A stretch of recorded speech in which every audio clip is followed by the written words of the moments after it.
The game of golf has always been built on respect, the passing of the torch from one generation to the next. But what happens when the man who holds that torch, the man who defined what it means to be a champion, sees the new king making a choice that threatens to burn down everything he built? That is the story we are here to tell. Because it is not just about a decision. It is about a snapping point. It is about an icon who watched a young player rise to the top, praised him like no other, and then saw him make a decision that sent a shockwave through the entire sport. To understand the weight of what just happened, you have to understand what came before it. It wasn't long ago that the golf world was buzzing about a Texan who looked and played like a machine. Scottie Scheffler was doing something incredible. His 2025 season was one for the ages. He won 6 times on the PGA Tour. He captured 2 majors, the PGA Championship and the Open Championship, bringing his total to 4. He was the undisputed king of the sport, and the numbers were staggering. He led the tour in 28 different statistical categories and posted a scoring average of 68.13. It was the kind of season that hadn't been seen since the days of a man named Tiger Woods. And Tiger Woods, the 15-time major champion, the man who had been the standard for over 2 decades, saw it all. He saw the precision. He saw the mental fortitude. He watched a young man who could analyze a golf course like a chess grandmaster. In the Bahamas, at his own Hero World Challenge event, Tiger didn't just respect Scheffler. He praised him with an intensity that we rarely see from the big cat. He talked about the strategic attack, the lack of lapses, and the mental presence for all 18 holes. He called it truly amazing. He even put his own legendary career into perspective, saying that Scheffler's dominance was something he could appreciate because it was so rare. It was a coronation of sorts. The king was publicly acknowledging the prince, and the world was watching, wondering if this was the moment the guard officially changed. But Scottie would have none of it. He was humble to a fault.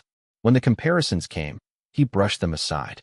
Tiger stands alone in the game of golf, he would say. It's very silly to be compared to Tiger Woods. He would point to the 15 major championships, a number that felt so impossibly out of reach, and he would insist that he was just a guy who hit golf balls. It was a respect that seemed unshakable, a bond between 2 champions that felt almost sacred. But respect is a fragile thing, and in the cold light of day, a decision was made that would shatter it all. That decision came from Scottie Scheffler himself. It was a shocking decision that left the golf world stunned. But the person who took it the hardest wasn't a fan, and it wasn't a journalist. It was the very man who had just finished showering him with praise. It was Tiger Woods. And Tiger snapped. He couldn't believe what he was seeing. He couldn't believe that a player of Scheffler's caliber, a player he had just called incredible, would make such a reckless choice. It wasn't just about a golf shot. It was about a principle. It was about the legacy of hard work, strategy, and respect for the game that Tiger had built his entire career on. As Tiger watched from the broadcast booth, a familiar fire returned to his eyes, and for the first time in a long time, he let his true feelings be known. He didn't hold back, making it clear that this decision was not just a mistake, but a betrayal of everything he stood for. And with that, the admiration was gone, replaced by a tension that would define the next chapter of this rivalry. It was a moment so small in the grand scheme of a golf tournament, and yet it revealed everything about the divide between these 2 champions. The scene was the Hero World Challenge in the Bahamas, Tiger's own event, a place where the game's elite gather to close out the year. Scottie Scheffler was leading on Sunday, chasing history, chasing a 3rd straight win at a tournament that meant a lot to the man who hosted it. Then came the 11th hole.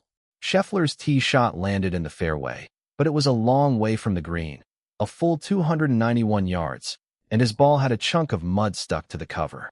Most players, any player with a brain, would lay up. They would take their medicine, hit it close, and try to save par. But Scottie Scheffler is not most players. He pulled out his driver from the fairway, with mud on the ball. It was a decision that bordered on reckless, a shot that defied conventional wisdom and screamed of a confidence that bordered on arrogance. From the broadcast booth, Tiger Woods watched it all unfold. He watched the ball hook violently to the left, disappearing under a bush. He watched Scheffler scramble for a bogey, a mistake that would ultimately cost him the tournament. And then, Tiger did something that was more telling than any angry outburst. He didn't explode. He didn't lecture. He simply smirked and said, "He's the #1 player in the world. He can do whatever he wants. On the surface, it sounded like a compliment, a passing of the baton. But in the world of golf, where every word is weighed and measured, those words carried a venom that was impossible to miss. It was the kind of passive-aggressive jab that only a master of the game can deliver, a subtle reminder that being number one doesn't make you immune to bad decisions. It was Tiger saying, "You can do whatever you want, but that was stupid." He was pointing out the difference between his own calculated greatness and the new generation's desperate search for glory. This moment wasn't born from jealousy, but from a fundamental clash of philosophies. Tiger had spent years analyzing Scottie's game, praising his iron play, his consistency, and his ability to wear you out with his ball striking. He had even pointed out how Scheffler's game mirrored his own in terms of seeing the course the same way and missing the ball in the correct spots. But Tiger always had a rule. He played the long game, understanding that a tournament is a marathon, not a sprint. He knew when to attack and when to hold back. Watching Scheffler throw away a lead with a needless risk, he saw a player who was addicted to the big moment, a player who was trying to win the tournament on a single swing. That wasn't the golf Tiger knew. That wasn't the golf he built his legend on. And in that moment of silence, in that smirk, the admiration died. The student had become the master, but the master no longer recognized the game the student was playing. The tension had finally snapped, and the world was left wondering if these two giants could ever share the same stage again. The smirk at the Hero World Challenge was just the beginning, a crack in the foundation that had been carefully built over years of mutual respect. But cracks have a way of spreading, and when they finally give way, the collapse is devastating. That collapse happened just weeks later, when Scottie Scheffler made a decision that would rock the very core of professional golf. It was the kind of decision that makes you question everything you thought you knew about a player. Scottie Scheffler, the man who had been so humble, so grounded, so respectful of the game's history, announced that he was considering a massive shift in his schedule. He was talking about playing fewer PGA Tour events, scaling back his commitment to the very institution that had made him a star. He wanted to focus on a handful of big-money events and international exhibitions, the kind of events that paid like a lottery win but carried none of the tradition or the history that Tiger had bled for. For Tiger Woods, this was not just a decision. It was a declaration of war.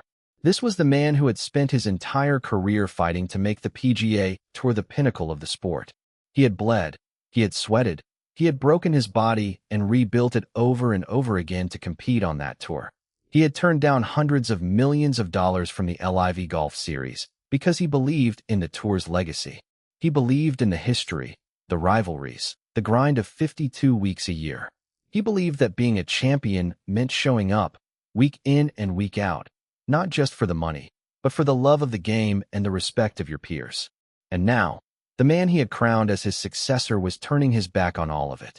The humility that Scheffler had always shown, the constant deference to Tiger's greatness, suddenly felt hollow. It felt like a mask. It felt like Scheffler had been playing a role, saying all the right things while secretly planning to cash out and take the easy road. Tiger could not stay silent. He could not let this stand. In an interview that sent shockwaves through the golf world, he let the frustration pour out. He didn't use soft words. He didn't sugarcoat it. He called it a betrayal. He talked about the responsibility that comes with being the number one player in the world, the responsibility to the fans who buy tickets, to the young kids who dream of following in your footsteps. He said that if Scheffler wanted to be remembered as one of the greats, he had to act like one. He had to put in the work. He had to respect the game that had given him everything. His voice, usually so calm and measured, carried a raw edge that we had not heard in years.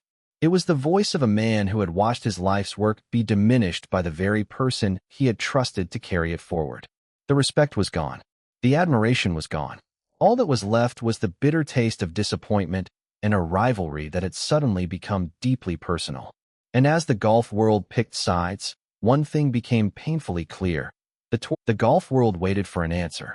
After Tiger's blistering words, after the accusation of betrayal, everyone expected Scottie Scheffler to fire back. They expected a war of words, a back and forth that would dominate headlines for weeks. But that is not who Scottie Scheffler is. Instead of fighting back, instead of defending his decision, he did something far more powerful. He went silent. He showed up in Minnesota for the 3M Open, just days after a heartbreaking T4 finish at the British Open, and he refused to take the bait. When the cameras surrounded him, when the questions came about Tiger's criticism, he simply talked about golf. He talked about the grind of the schedule, about why he chose to play in Minnesota to avoid 3 weeks off before the playoffs. He talked about the jet lag, the early mornings, the simple act of competing. But he never once mentioned Tiger Woods. He never once responded to the accusations.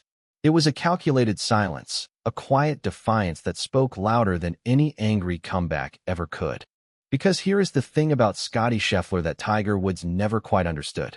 Scheffler does not care about legacy the way Tiger does. He does not care about being remembered as the greatest of all time. He has said it himself, over and over again, that comparisons to Tiger are silly. He does not play for history. He does not play for the fans or the sponsors or the corporate obligations that Tiger embraced. His close friend Jordan Spieth put it perfectly, saying that Scheffler does not care to be a superstar and that he is not trying to transcend the game the way Tiger did. Scheffler plays for himself. He plays for the competition. He plays because he loves the feeling of standing over a shot with everything on the line. And that is where the clash becomes so much deeper than a scheduled decision. This is not just about playing fewer events. This is about two completely different philosophies of what it means to be a champion. Tiger believes in the burden of greatness. He believes that when you reach the top, you owe something to the game. You owe it to the fans to show up. You owe it to the history to carry the torch. He bled for that belief, broke his body for it, turned down hundreds of millions of dollars because he thought the tour was worth more than the money. But Scottie Scheffler sees it differently. He sees the grind as a toll on his mind, not a badge of honor. He has talked openly about the mental exhaustion of being in front of people for 5 or 6 hours a day, for days in a row, and how he simply cannot handle more than 3 weeks in a row. He points to Tiger himself as proof, saying that even the greatest could only play so many events because the mental challenge is just too much. In his own way, Scheffler is using Tiger's own career to justify his decision. And that, more than anything, is what must sting the most for Tiger. To have your own legacy used as an excuse for the very thing you are fighting against. So here we are, standing at the crossroads of golf history. On one side, an aging legend who built the sport into a global empire, who believes that greatness requires sacrifice and duty. On the other, a young champion who just wants to play the game his way, who refuses to carry the weight of comparisons, who is perfectly fine being the villain in someone else's story if it means he can keep doing what he loves. The silence from Scheffler is not weakness. It is a statement. It is a man saying, I do not answer to you. I answer to myself.